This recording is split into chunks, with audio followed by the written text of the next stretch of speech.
The glyph moved. Nessa Calloway had her back turned when it happened, crouched over the spectrometer readout for shard 1174D, but the motion registered in the corner of her eye, a flicker in the display case behind her, something shifting where nothing had shifted in 11 years. She turned slowly, still holding the calibration stylus, and looked at the Codex. It sat where it always sat, on the padded stone cradle in Conservation Bay 9, the same chunk of compressed alien polymer she had catalogued a decade ago as xenoarchaeological debris, Class 4. Origin unknown, no active signature, no readable script, no commercial or academic value. The Athenaeum's accession log listed it as Fragment Bundle 7703, recovered from a conquered sweep of the Valeth Drift, a dead space junkyard where old ships went to rot. Nessa had personally assigned it that number. She had personally written inert on its condition tag 11 years ago, the same week she had started this posting. The glyph on its surface was glowing. Not brightly, not yet. A faint warm thread of amber light traced one of the hundreds of hairline grooves that covered the Codex's face, grooves she had always assumed were stress fractures from centuries of thermal cycling in vacuum. She set the stylus down and crossed the bay in 4 steps, her reflection sliding across the case's glass. Her hip caught the edge of the spectrometer table and she barely noticed. The groove was not a crack, it was a character, and as she leaned closer, a second groove lit beside it, then a third, each one filling with the same deep amber luminescence, each one unmistakably part of a script, angular, dense, layered, nothing she had ever seen in 18 years of xenolinguistic archival work. The light had a quality she could not name. It was not the cold clinical blue of conquered diagnostic tech. It was warm, alive. It pulsed at a rhythm that reminded her, absurdly, of breathing. Her hand found the emergency log button on the wall without looking. She pressed it once. Bay 9, she said. Fragment 7703 is exhibiting an active light signature. I need Dr. Voss and a containment screen. Now. The intercom hissed static. Then the duty officer's voice, cautious. Confirm active signature. That fragment's been dark since intake. I'm looking at it, Nessa said. It's not dark anymore. A 4th glyph lit. A 5th. Each one tracing itself into existence like a line being drawn by an invisible hand, the amber light steady and deliberate, moving left to right across the Codex's face. She did not touch the Codex. She had handled it dozens of times over the years, turning it, weighing it, running surface scans, once dropping it on the bay floor during a reorganization and chipping its corner, and nothing had ever happened. She had included it in 3 separate annual reports with the same notation. No change. Recommend continued storage. 3 times she had considered recommending it for deaccession, which would have sent it back to the Valeth Drift or to a recycling facility. 3 times she had kept it, for no reason she could articulate except that the grooves on its surface bothered her. They were too regular for stress fractures, too deliberate. 11 years of that quiet stubbornness, and now the grooves were filling with light. Dr. Powell Voss arrived in under 3 minutes, which meant he had been close.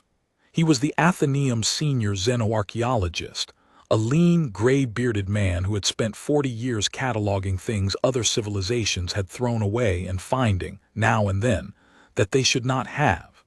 He stopped in the doorway of Bay 9, saw the Codex, and said nothing for a long time. The amber light played across his face, catching the deep lines around his eyes. How many glyphs? He asked finally. 19 so far. They're lighting sequentially left to right, top to bottom, like a page being read. Voss pulled a stool to the case and sat down heavily. Has it responded to proximity, to you specifically? I don't know. I was 3 meters away when it started. Move back. Nessa stepped to the far wall. The glyphs continued lighting at the same steady pace. 23, 24, 25. The light from each new character did not dim the previous ones they accumulated, building a slow constellation across the Codex's face. Now come closer. She walked forward. At 2 meters the pace did not change. At 1 meter it did. The glyphs accelerated, not dramatically, but unmistakably, the intervals between each new illumination shortening from roughly 4 seconds to 2. At half a meter, the interval dropped to 1 second. The light was warm on her skin. Voss's breath caught. It's reading you.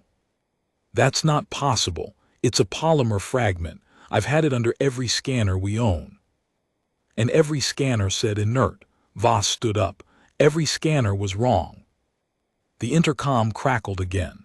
The duty officer's voice had changed pitch, tighter, more alert. Dr. Calloway, I'm getting a priority hail from Concord Station Reth. They say they're detecting an unregistered energy bloom at our coordinates. They want to know what we've activated. Nessa looked at Voss. The Concord, the galaxy's governing administrative body, monitored energy signatures across its jurisdiction, with a network of passive sensors embedded in the deep space relay infrastructure. For a signature to register at a station 12 light hours away, it had to be significant. The Athenaeum's entire power grid, running at full capacity, would not trigger a Concord sensor at that range. Whatever the Codex was doing, it was broadcasting energy on a scale that dwarfed the institution that housed it.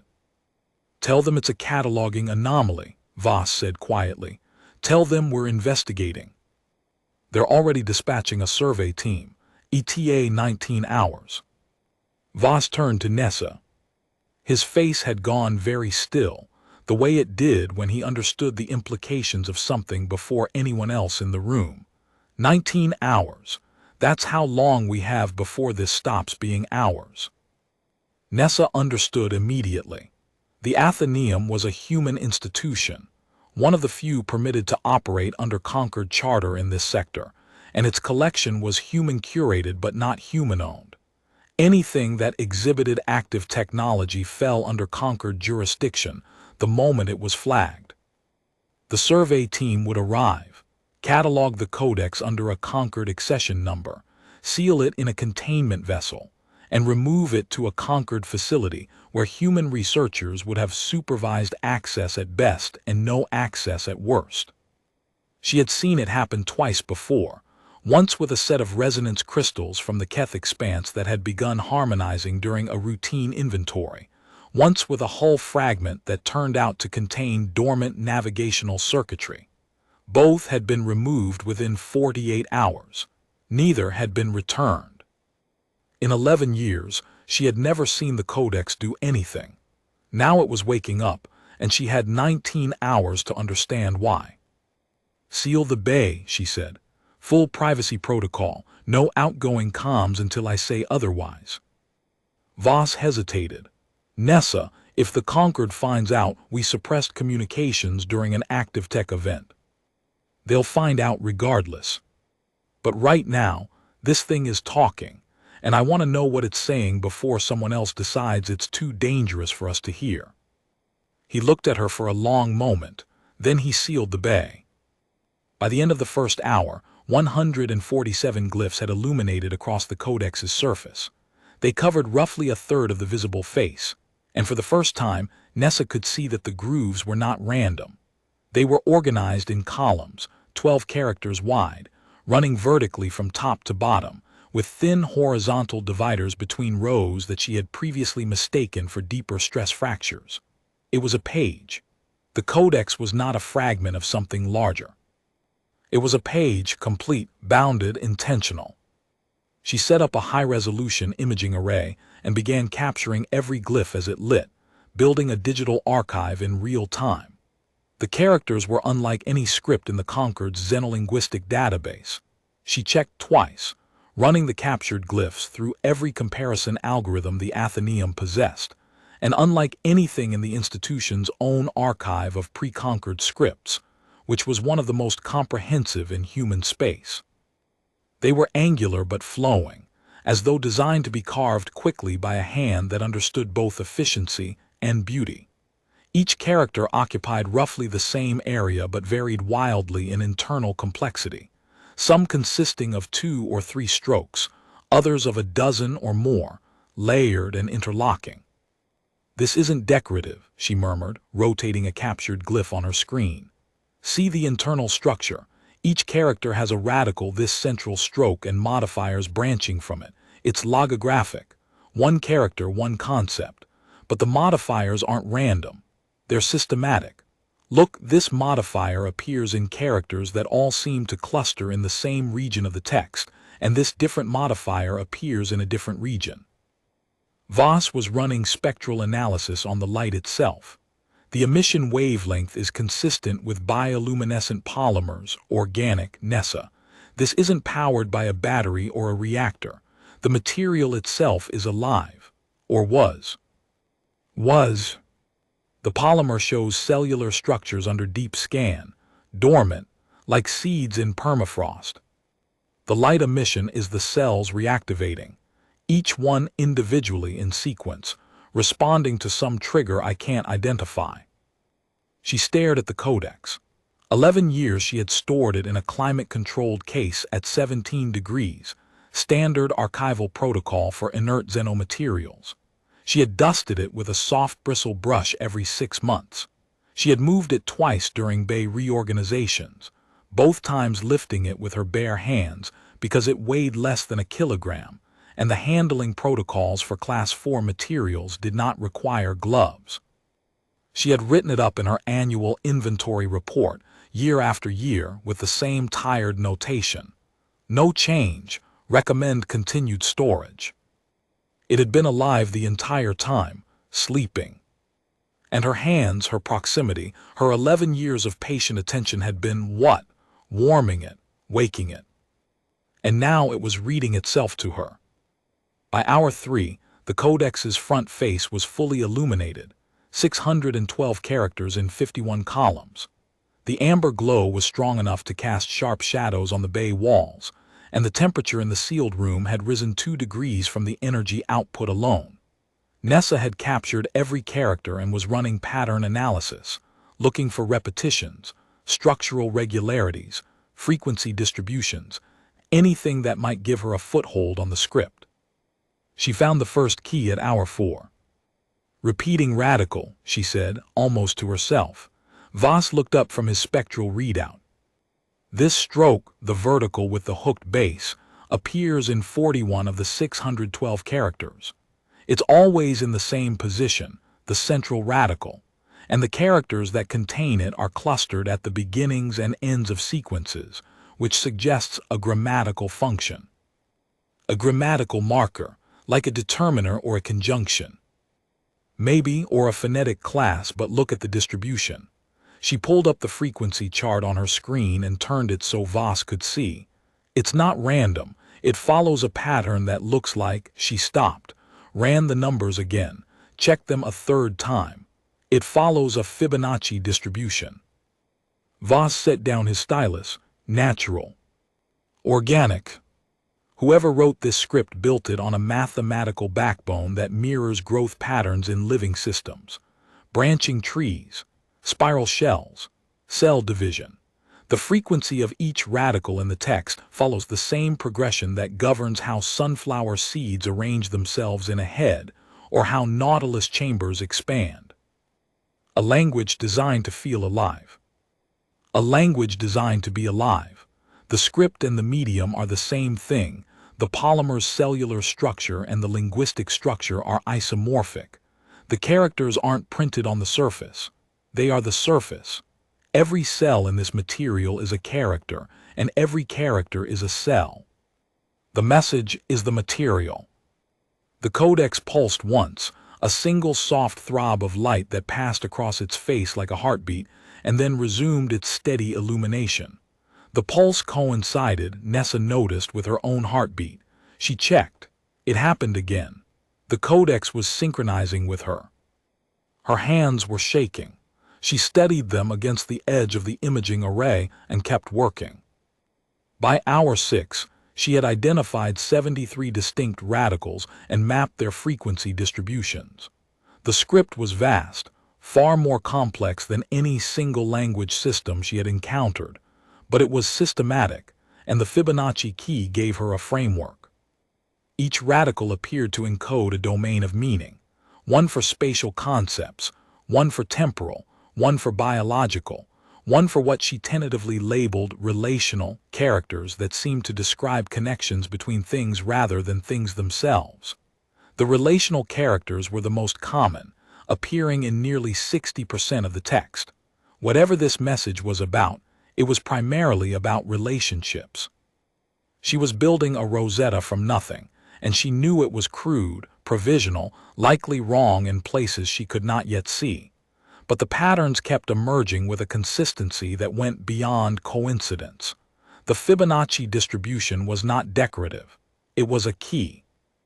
The mathematical structure gave her frequency expectations, and when a character's frequency matched the predicted slot in the sequence, she could begin to infer its function. Not its specific meaning, not yet, but its grammatical category, its weight in the system. She had 41 radicals tentatively categorized when, at hour 7, the Codex turned itself over. Nessa was at her workstation, deep in a frequency matrix, when Voss made a sound, not a word, just a sharp intake of breath that cut through the ambient hum of the imaging array. She turned.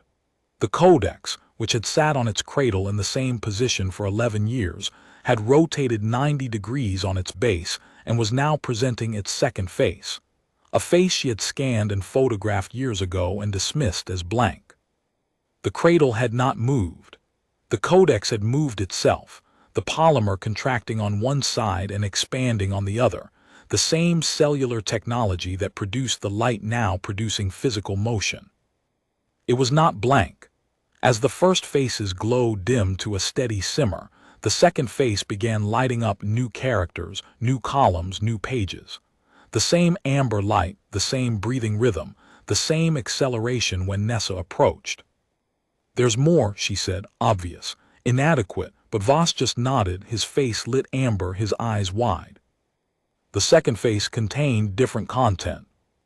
Where the first face's characters were dense and structurally complex, the body of the message, Nessa suspected, the second face's characters were simpler, more repetitive, arranged in short sequences separated by a recurring delimiter glyph that looked like a vertical line crossed by two horizontal strokes.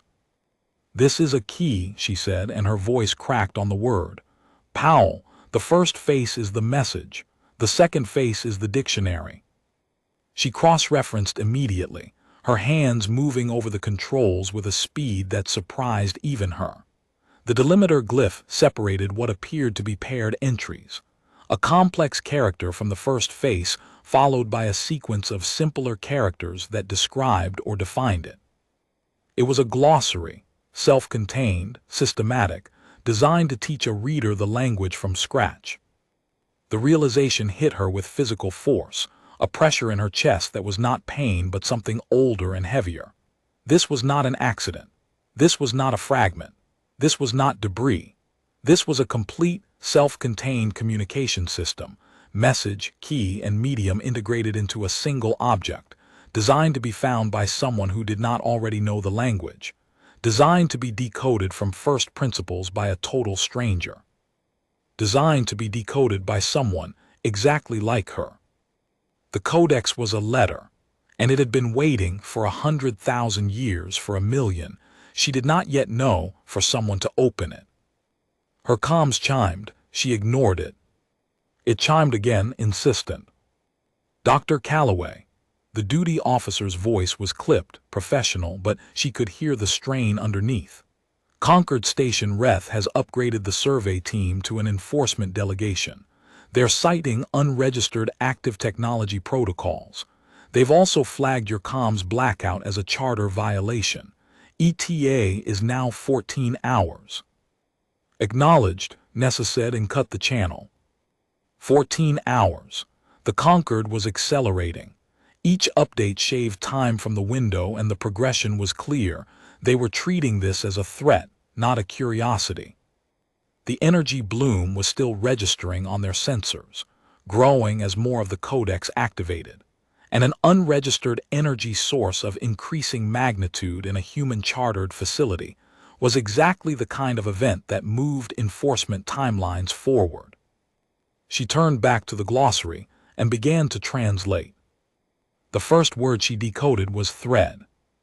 Not literally, the Codex's language had no direct phonetic mapping to any human tongue, and the concept it encoded was richer than any single word could contain.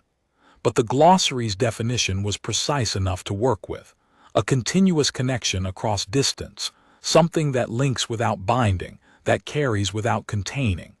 A relationship made durable. Thread. The second word was silence. Not absence of sound, the glossary was specific. Silence meant a state in which a message exists but has not yet been received. Potential communication. A voice that has been sent but not yet heard. Silence as a kind of waiting. The third word made her sit back in her chair and press both hands against her eyes. Voice. Not a sound, not a speaker. The glossary defined it as the quality that makes a silence end, the thing that arrives and turns waiting into meaning, the reader, the listener, the one who hears. Thread, silence, voice. She opened her eyes and looked at the Codex.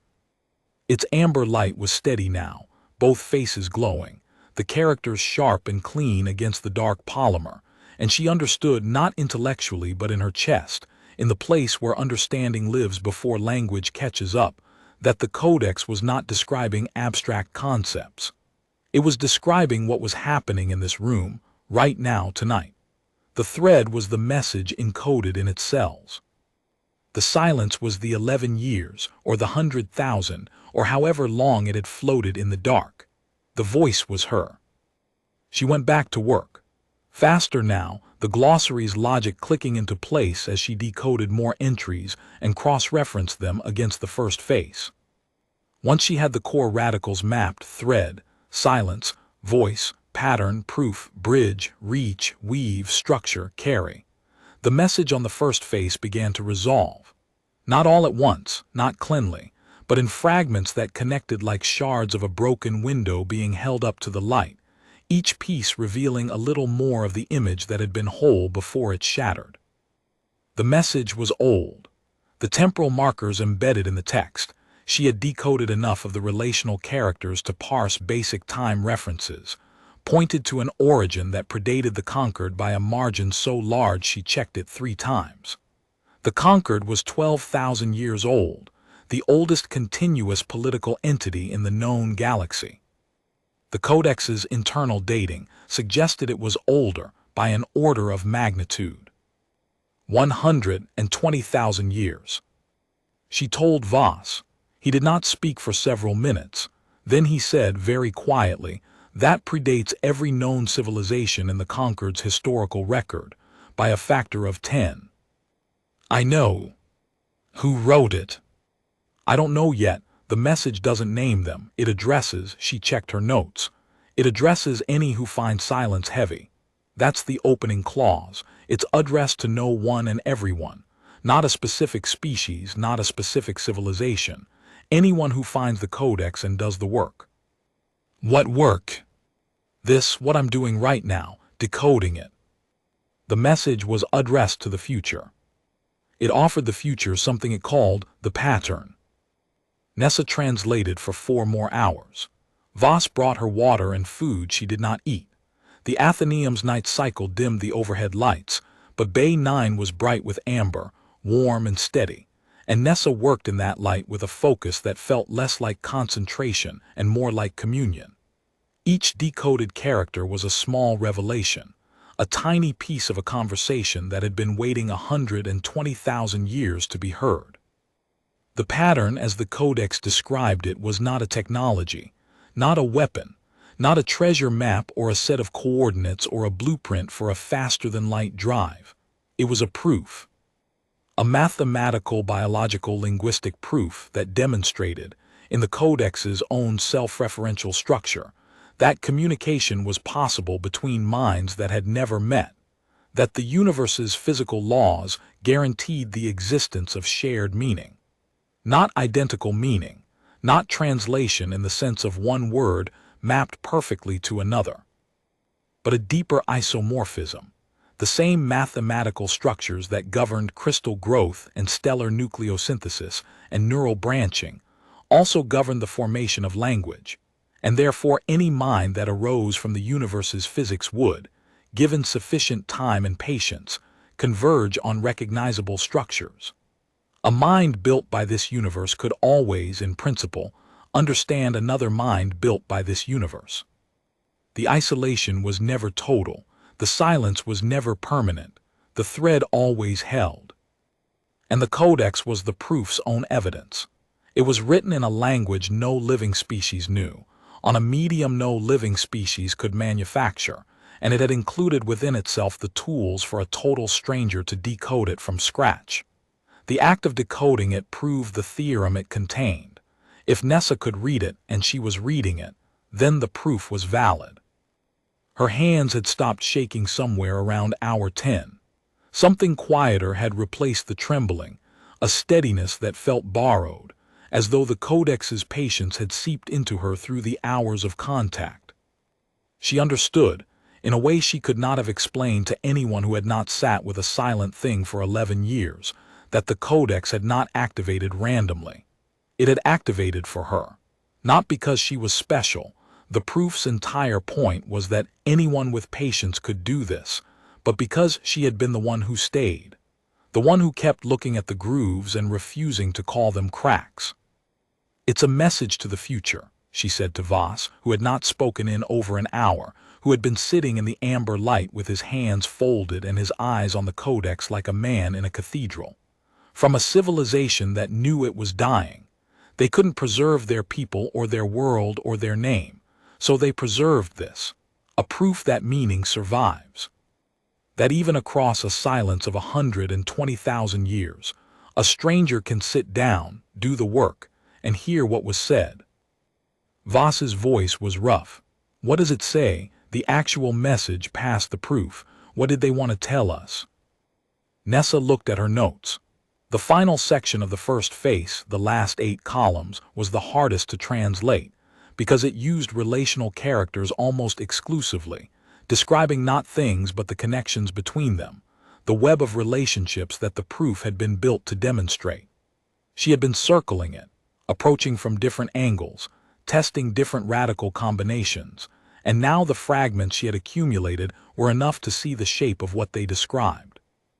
It says that they wove every language they knew, hundreds of them, from dozens of species they had contacted over their long existence, into one structure. They called it the thread. Not a single language but a substrate, a deep grammar built on the mathematical isomorphism their proof describes, a structure that any future language could map onto the way any crystal maps onto the lattice that physics requires. They're saying they built this, the Codex, the proof, the glossary, all of it, and seeded it into the drift currents of dead space. Thousands of copies, scattered across the galaxy's empty zones, each one a self-contained letter waiting to be found. How many copies? The number is encoded. Give me a moment. She worked the radicals, cross-referencing the numerical notation system she had decoded in the glossary. 11,840. And we found one. The Conquered found one and threw it in a junkyard. We pulled it out of the junkyard and I labeled it debris. She almost laughed. The sound that came out was not quite a laugh. 11 years I had it sitting in a case, the most important document in the known galaxy, and I filed it under miscellaneous inert fragments. The Codex pulsed again, that soft, breathing throb, and this time, something new happened. The amber light on both faces dimmed to a low simmer, a banked glow, and a single character at the center of the first face blazed brighter than all the others combined. It was a character she had not yet translated, one she had flagged early in her analysis as anomalous. It sat at the geometric center of the page. It was larger than any other character, and it contained 3 radicals interlocking in a pattern she had not seen elsewhere in the text. She leaned forward. The character's light was intense, concentrated, a point of gold in the amber field. She pulled it apart. The first radical was voice. The second was thread. The third was a radical she had only seen once before, in the Codex's opening clause in the phrase "any who find silence heavy." The radical for unbroken. Not undamaged, the glossary had been precise about the distinction. Not whole, not perfect, not intact. Unbroken meant something that had been tested by time and distance and silence and had not severed. Continuity earned through endurance, not given by fortune. Voice thread unbroken. The Codex was not describing a concept anymore. It was naming something, or someone. Nessa looked at the blazing character and understood, with a clarity that felt like cold water, that the Codex had a final page, not printed in glyphs but enacted in the moment. The message, the proof, the glossary, the thread, all of it had been machinery. Beautiful, patient, mathematically perfect machinery, designed to do one thing: identify the reader. The Codex had not merely been waiting to be read. It had been waiting to recognize the person who read it. Not a bloodline, not a title. Not a genetic marker or a biometric scan. The Codex recognized patience. It recognized the willingness to sit with silence and keep listening. It recognized the quality that made a voice. Her comms erupted. The duty officer's voice, no longer clipped, no longer professional, frightened. "Dr. Calloway, the conquered delegation has accelerated again. 6 hours. They've cited imminent threat protocols, and they're bringing a containment fleet, 3 armed cruisers and a quarantine vessel. Station Reth is ordering us to power down all active xenotech and prepare for immediate inspection. They're treating this as a potential weapons activation." 6 hours, they had moved it up again. The energy bloom from the Codex was still growing. The central character's light now strong enough to cast Nessa's shadow sharply against the far wall, and every conquered sensor within range was reading it as an escalating threat. Voss stood. His face was pale in the amber light. "Nessa, if they take it. They won't take the translation. It's in my head. Every radical, every mapping, every cross-reference." She tapped her temple. "You can confiscate the medium. You can't confiscate the work. They can classify you. Seal you in a conquered research facility for 30 years under active technology containment protocol. You'd be a source, not a scientist." She looked at him steadily. "Powell, this thing was written by people who knew they were going to die, all of them. Their whole civilization, their whole species, and they spent their last years, their last decades, maybe their last century building a message that could survive 120,000 years of silence, so that a stranger, any stranger, could sit down and hear them. And the message is that communication is possible. That meaning survives. That the universe is built so that minds can reach each other across any distance, any time, any death. That the silence is never the last word." She gestured at the Codex, its amber glow casting her shadow long against the wall. "If the conquered buries this in a classified archive, the thread breaks. Not the physical object, the act. The reaching. The thing these people died to prove was possible. Their proof only works if it's heard. If it's shared, if the voice carries." Voss was quiet for a long time. The Codex hummed softly between them, its central character blazing. Then he said, "What do you need?" "Time and a transmitter." She spent the next 3 hours on 2 tasks simultaneously, working with a precision and speed that she recognized, distantly, as borrowed. The Codex's own patience and urgency fused, flowing through her hands. The first task was finishing the translation. The final section of the Codex's first face was not content. It was protocol. Instructions for what the reader should do once the message was decoded.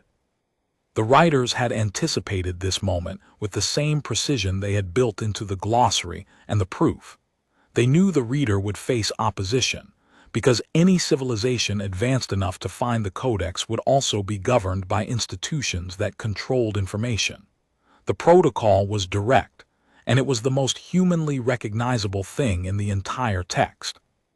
Share it immediately, with everyone, before someone stops you. They had even anticipated the method. The protocol described, in abstract terms that mapped neatly onto the concept of a broadcast network, the ideal distribution strategy. Use the fastest available channel, the one with the widest reach, the one that caches copies at every node so that no single point of control can recall the information once it is sent. The writers had never seen a deep space academic relay network, but they had understood the mathematics of information propagation well enough to describe one perfectly. The second task was building the transmission. Nessa was not a communications engineer, but the Athenaeum had a deep space relay, standard equipment for any research institution that needed to share findings with peer facilities across the sector. She routed the relay through the Athenaeum's public academic broadcast channel, which was unencrypted and could be received by any station, ship, or habitat within range. The range of a deep space relay at maximum power was considerable, roughly 18 light hours, enough to reach every academic institution and Concord monitoring station in the sector. She formatted the transmission as an academic paper, not because the content was academic, it was closer to a revelation, but because the format was familiar, it was open access by convention, and it would propagate through the Concord's academic relay network automatically, copied and cached at every node. Once it was in the network, it could not be recalled. That was the nature of the system. Every node kept a permanent copy. Every institution that received it would mirror it to its own archive. Within hours, it would be replicated across thousands of nodes. Within days, hundreds of thousands. The information would be, in any practical sense, indestructible. She wrote the abstract in 3 languages: Human Standard, Concord Trade Script, and Valeth Notation, the closest living script to the Codex's own structure. She included the full glossary, the decoded text, the mathematical proof of the isomorphism between physical law and linguistic structure, her methodology, the Codex's own internal dating, and the number, 11,840 copies, seeded into the drift currents of dead space, each one a sealed letter waiting to be found. She included everything. At hour 16, 3 hours before the Concord delegation's projected arrival, she was ready. Voss stood beside her at the relay console. The console's interface was utilitarian, a standard Athenaeum communications panel, but the data package loaded into its buffer was the oldest message in the known galaxy, decoded by a woman who had spent 11 years calling it debris. "Once you transmit, you can't take it back," Voss said. "That's the point. They'll revoke your charter, probably mine too. We'll lose the Athenaeum. Powell, there are 11,839 more of these in the drift currents. Even if the Concord confiscates this one, the proof is in the network now. Someone will go looking for another copy, and another, and another. The thread holds." She transmitted. The relay pulsed once, a deep thrum she felt in her sternum and her jaw and the soles of her feet, and the data was gone, racing outward at lightspeed through the academic network, caching at every node, copying itself into the permanent record of every research institution in the Concord's jurisdiction. Irreversible, unstoppable, exactly as the Codex's builders had intended. The Codex responded. Every glyph on both faces flared simultaneously, not the steady amber of before, but a bright, singing gold that filled Bay 9 with light so warm it felt like dawn breaking indoors. The polymer's dormant cells were fully active now, all of them, every cell in the entire structure awake for the first time in 120,000 years, and the Codex hummed at a frequency Nessa could feel in her teeth and her fingertips and the bones of her skull. The sound was not mechanical. It was tonal, layered, harmonic, like a chord played on an instrument built from mathematics, each note a frequency derived from the same Fibonacci sequence that structured the language itself. The single blazing character at the center of the first face, The one that combined voice, thread, and unbroken, expanded. Not physically. The light from that character intensified until it was the dominant source in the room, casting everything else into warm shadow. And in that light, new characters began to appear, not on the Codex's surface but projected above it, floating in the air like dust motes arranged by an invisible grammar into meaning. A third page. The third page was short, 12 characters hovering in the golden light, each one perfectly clear, each one readable. Nessa read them as they formed, her mind translating in real time now, the glossary so deeply internalized after 16 hours of continuous work that the lag between seeing and understanding had collapsed to nothing. The characters were not abstract. They were direct. They were addressed to her. The 12 characters said, "You sat with the silence. You did the work. You chose to share what you heard rather than keep it. In doing so you have become what we could not, the proof in living form that the thread is unbroken. You are not the keeper. You are not the heir. You are the voice of the unbroken thread, and the silence ends with you." The characters hung in the air for a long moment, golden and warm, turning slowly in the light like leaves in still water. Then they faded. The Codex's light dimmed to its steady amber pulse, not the bright gold of full activation, but the soft, breathing glow she had first seen 16 hours ago when a single groove had lit up while her back was turned. The room was quiet. The hum faded to a whisper, then to nothing. Nessa stood in the amber light with tears running down her face and her hands perfectly still at her sides. The tears were not grief or joy or fear. They were something older than any of those. The physical response of a body that understood, before the mind could form the words, that it had been part of something that mattered on a scale beyond anything she had been trained to measure. Voss said nothing. There was nothing to say. He stood beside her in the amber glow, his gray beard lit gold, his hands folded, and he waited with her the way she had waited with the Codex, quietly, patiently, without need for the moment to be anything other than what it was. Somewhere in the distance, the deep space relay was still propagating her transmission, node by node, across the Concord's network. Somewhere closer, the Concord's enforcement delegation was 3 hours from docking with the Athenaeum, 3 armed cruisers and a quarantine vessel, ready to confiscate and classify and contain. Somewhere in the drift currents of dead space, 11,839 other codices floated in the dark, dormant, patient, waiting for someone to pull them out of a junkyard and do the work. But here, in Conservation Bay 9, in the amber light of a thing she had catalogued as debris for 11 years, a woman who had spent her career filing other civilizations' discarded fragments understood for the first time what she had been training for. Not the degrees, not the publication record, not the 18 years of xenolinguistic archival work that had made her, in the Athenaeum's internal rankings, a mid-level specialist of no particular distinction. The patience, the willingness to sit with a thing that gave nothing back and keep looking anyway, the refusal to declare something dead just because it was quiet, the stubbornness to keep a polymer chunk on a shelf for 11 years because the grooves on its surface were too regular to be cracks, even when every instrument said otherwise. That was the qualification. That was what the Codex had been testing for, across a silence of 120,000 years. Not intelligence. Any sufficiently advanced species produced intelligence. Not technology. Any civilization that found the Codex had already solved the basic engineering problems. Patience. The willingness to listen to silence and not walk away. The duty officer's voice came through the intercom one final time. "Dr. Calloway, the delegation has hailed us directly. They're demanding you surrender all research materials and cease all active analysis immediately. What should I tell them?" Nessa wiped her face with the back of her hand. She looked at the Codex, still glowing, still breathing, still alive after 120,000 years of waiting, and she thought about the people who had made it.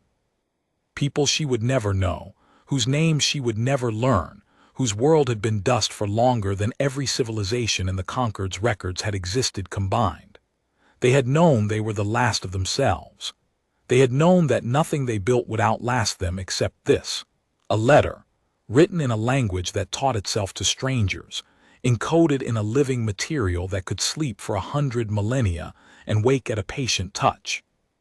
They had built it, and they had trusted the universe, trusted its mathematics, its physics, its fundamental architecture, to eventually produce someone who would sit with the silence long enough to hear. "Tell them," she said, "that the analysis is complete. The findings have been published to the open academic network, and the artifact will be available for their inspection when they arrive." She paused. "Tell them it has something to say to them, too. They just have to be willing to sit with it long enough to hear." Voss let out a breath that might have been a laugh. "They won't." "No," Nessa agreed. "But someone will, that's what the proof says. Someone always will." She pulled up her workstation, opened a new file, and began writing the companion paper, the one that would explain not just what the Codex said but how to find the others. 11,839 coordinates, encoded in the Codex's own drift current mathematics, each one a sealed letter waiting in the dark for a patient stranger to pick it up and do the work. The amber light pulsed softly beside her, steady as a heartbeat as she wrote. Outside, the stars turned. The relay propagated. The silence, which had held for 120,000 years, continued to end, not in a single dramatic moment, but in the slow, patient accretion of one decoded character after another, one stranger after another choosing to sit with the quiet and listen. The thread held. It had always held. It only needed someone willing to speak it aloud. And in a conservation bay in a human research institution at the edge of conquered space, a woman who had spent 11 years calling a living letter debris sat in its amber glow and gave voice to a silence older than every civilization she had ever catalogued. That was enough. That was, the Codex's builders had known with the certainty of mathematics, always going to be enough.